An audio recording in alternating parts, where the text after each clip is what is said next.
Hello everyone, in this video I'll be showing you the ultimate guide to playing Moonknight in Marvel Rivals. I'll also be showing off some combat on how to make the most of his kit. Moonknight excels in smaller maps where you can use your ankhs to bounce attacks off and deal a ton of damage. Now what's nice about Moonknight's attacks is they will chain to 3 different people and they deal 25 damage each, and it's a 3-round burst weapon, so you can actually do a lot of damage, especially with headshots, because you can literally burst down an enemy in a few seconds time. You've probably been bursted down by a Moonknight really quickly, because when you're set up properly with a Moonknight, you can do a lot with it, because these ankhs will reflect damage and it also reflects enemies' attacks. So our main fire here, as I mentioned, does 25 damage each. You also have an alternative fire that does 80 damage, but you only shoot one of them, so it does higher total damage. And as you can see there, it also bounces around, so it blasts people's health down really quickly. We also have really good movement and mobility as Moonknight. So we got our grapple hook here. You can grapple up to high locations, or you can also grapple down, and you can see here that you actually get launched up really high, so that can be a really nice way just at the start of the game to get some extra momentum. The 12-second cooldown, getting yourself into a nice position just to camp out and throw your ankhs down, deal a ton of damage. Placing your ankhs in a good spot is half the battle with Moonknight. The other half is making sure that you line up your positioning so that you're in a good vantage point to be able to get them off. But as I mentioned, good mobility, because you also have a double jump, so you can literally jump up, glide away, and get into some pretty cool spots that people may not be able to find you from.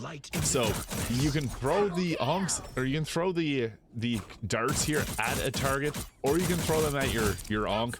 I would actually recommend throwing it at an enemy and trying to get headshots if you can, if your aim is well enough, because yeah, you can see there, it takes people out really quickly, especially with those headshots, just burst people down. So you also can bounce these off of Loki clones. So the nice thing about Loki clones is they don't strafe around or move. So whenever you see a bunch of clones up, you can literally just go and throw them at the clone and it'll take care of itself that way. But the ankhs are important. As I mentioned, you want to have them in a good spot, because if you don't have an ankh in a good spot, people are going to destroy it real quickly. So I'd recommend throwing them up high, because people typically just see them down low and look for them.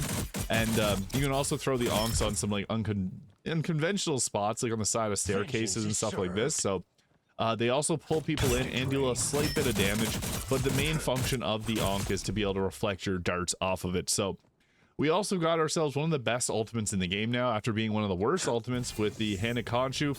You may see people holding up the ankh here. You can place this around. You actually have pretty good range with where you can place it, but I would recommend trying to put this near the back lines, as it'll take out healers really quickly. Tanks can sometimes run away from that as well, so it's probably best just to focus your hand of Khonshu near where the enemies are grouped up, and in particular, again, the strategist, just to be able to take them out a little bit faster.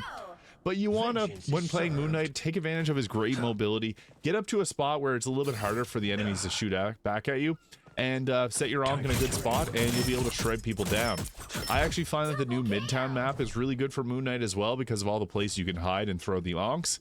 But another really nice thing is Moonknight has a team up with Cloak and Dagger, who is very common to see in competitive and normal gameplay. With Cloak and Dagger's team up, you can turn invisible for 6 seconds. So if you're camped out, you can just hide out in invisibility.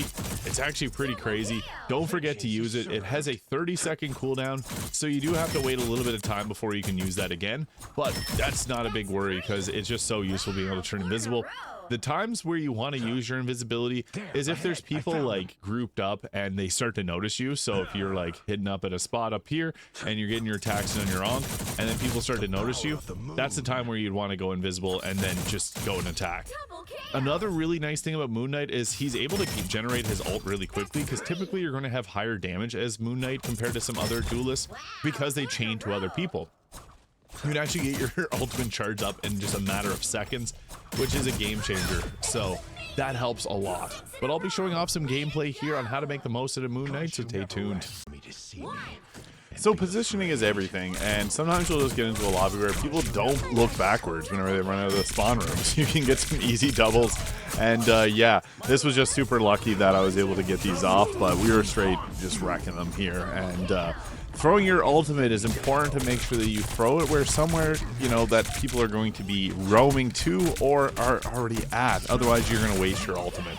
Now, Moonlight really does well whenever you're able to hide out in certain areas like that. Like, I was just away from it while everyone else was drawing the aggro, and that was an easy quad. I got another one in this game. But, yeah, this was a little risky running in to drop my ultimate there, but you can see it was somewhat worth it because we were able to get a double just off like that. But yeah, for the most part, you want to be positioned kind of in the mid to back lines. Obviously, staying around to protect your healers if at all possible, and you can always drop your ankh to be able to attack that way. Now, Adam Warlock's ultimate is actually super useful for us because we can just literally get a quad off like that. In this game, it was crazy, 34-1. But yeah, in another game here, we got pushed back pretty hard at the start. But Moonknight can really bring it together because his damage is so good, especially if the enemy starts to get a bit more reckless with how they're playing. So we were getting a nice push on here, and the ult can really drive them away from the position. I'd always recommend dropping your ult somewhere near the point if there's a group of people, and maybe even holding your ultimate.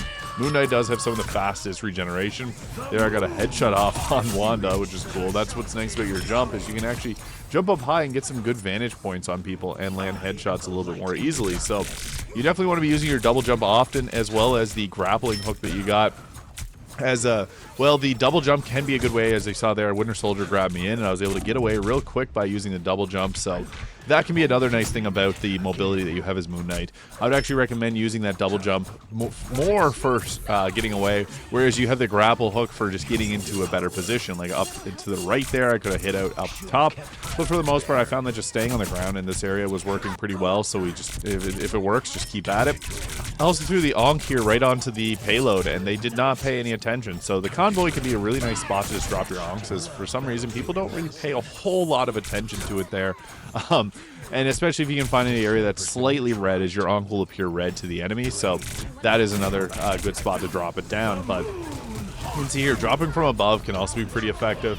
I also dropped my ultimate there, and that was getting really close to the end of the fight, so it was all out, and we just had to make sure that we were able to get the enemies down there. But yeah, the best part about Moonknight is that ultimate, honestly. Being able to hit multiple enemies at the same time with an ultimate is very effective, but also his ankhs being extremely useful too. So finding good positioning for them does take time, but as a rule of thumb, you want to be putting it up higher, places that they typically wouldn't be looking. Around corners works well too, so if they run around, then you can just blast at them.